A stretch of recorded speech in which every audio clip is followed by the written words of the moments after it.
गणेश जी का सबसे डरावना रूप। शमशान में पूजते हैं इस गणपति के रूप को। आज हम आपको ज्ञान और रहस्य से जुड़े ऐसे गणपति जी के स्वरूप के बारे में बताने जा रहे हैं जो शायद आपको डरा दे। एक ऐसा रूप जो ना मूर्ति में दिखता है, ना मंदिरों में पूजा जाता है, लेकिन तंत्र साधना में वही सबसे शक्तिशाली और रहस्यमयी माना जाता है। आज हम बात कर रहे हैं अघोर गणपति की। गणेश जी का ऐसा रूप जो केवल साधना और रहस्य से जुड़ा है, आम लोगों की भक्ति से नहीं। वैसे तो गणपति का रूप वो है जो हम नटखट, प्यारा और दयालु मानते हैं, लेकिन उसका एक उग्र स्वरूप भी है, एक रहस्यमयी रूप जिसका नाम है अघोर गणपति। आखिर कौन है अघोर गणपति? आइए जानते हैं। हम सब ने गणेश जी को विघ्नहर्ता, बुद्धिदाता और मंगल मूर्ति के रूप में पूजा है। बहुत कम लोग जानते हैं कि उनका जो 32वां स्वरूप है वो एक ऐसा रूप है जो अघोरी, तांत्रिकों और वामन मार्गी साधकों की आराधना का केंद्र है, और वो अघोरी गणपति है। ये रूप हमें सिखाता है कि जीवन में केवल मिठास नहीं होती, उसमें मृत्यु, भय, अहंकार और अंधकार भी उतना ही जरूरी होता है। तांत्रिक स्वरूप की पहचान है अघोर गणपति। अघोर गणपति का जो स्वरूप है वो सामान्य गणेश जी जैसा तो बिल्कुल नहीं है। इनका रंग गहरा लाल या काला होता है। ये तांत्रिक साधकों द्वारा पूजा जाने वाला रूप है।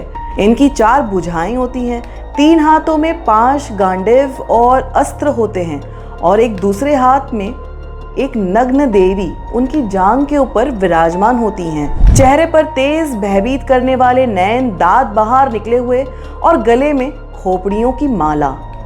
इन्हें अक्सर शमशान भूमि में बैठे हुए दिखाया जाता है। इनके इस रूप को केवल डरावना नहीं बल्कि अहंकार और अज्ञान के अंत का प्रतीक भी माना जाता है। जो खोपड़ियों की माला इन्होंने पहनी हुई है वह किसी हिंसा का नहीं बल्कि ईगो के अंत और आत्मज्ञान की जीत का प्रतीक है। अगली बात जो हम आपको बताने जा रहे हैं कि अघोर गणपति तंत्र के उस मार्ग से जुड़े हुए हैं जो वाम मार्ग है, यानी कि जो साधक तंत्र करते हैं ये मार्ग उनके लिए है। ये मार्ग जब साधक अपनाते हैं तो इससे उनको अपनी इच्छाओं, भय और मोह से टकराने की प्रेरणा मिलती है। ये पूजा साधारण भक्तों के लिए तो बिल्कुल भी नहीं है।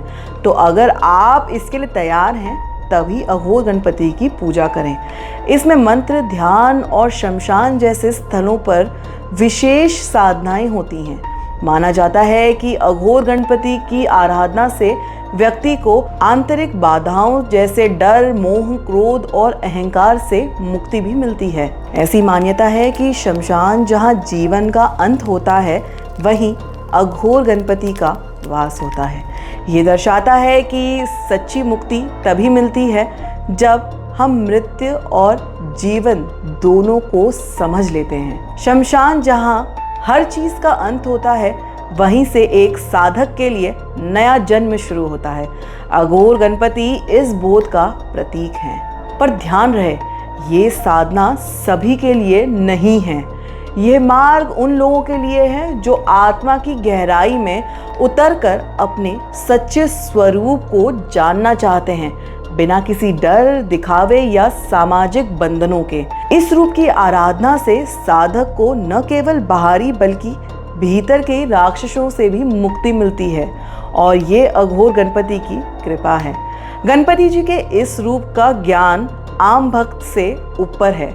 ये रहस्य, शक्ति और आत्मबोध का प्रतीक है। क्या आप अघोर गणपति के बारे में जानते थे? नहीं ना? तो अब हमें कमेंट करके ज़रूर बताएं ताकि हम इस पे एक विस्तृत वीडियो और बना सकें। और हमारे चैनल धर्म अधर्म को लाइक, शेयर और सब्सक्राइब करना ना भूलें। गणपति बाप्पा मोरया।